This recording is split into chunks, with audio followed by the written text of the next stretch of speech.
এখন আজকে 2024 সাল আগস্টের 19 তারিখ রবি সোমবার বসুন্ধরা পুরো সামনে থেকে শেষ পর্যন্ত অবরুদ্ধ করা হয়েছে, স্লোগান হইতেছে।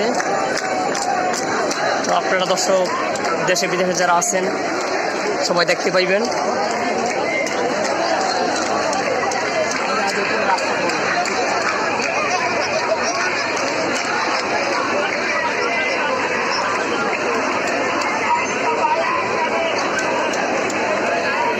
দর্শক আপনারা দেখছেন বসুন্ধরা সিটি শপিং মহল। আজকে 2024 সাল আগস্টের 19 তারিখ সোমবার বসুন্ধরা অবরুদ্ধ করা হয়েছে।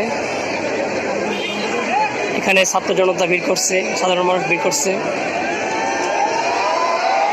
ভুয়া ভুয়া বলে স্লোগান দিচ্ছে। আপনারা দেখছেন এই মুহূর্তে।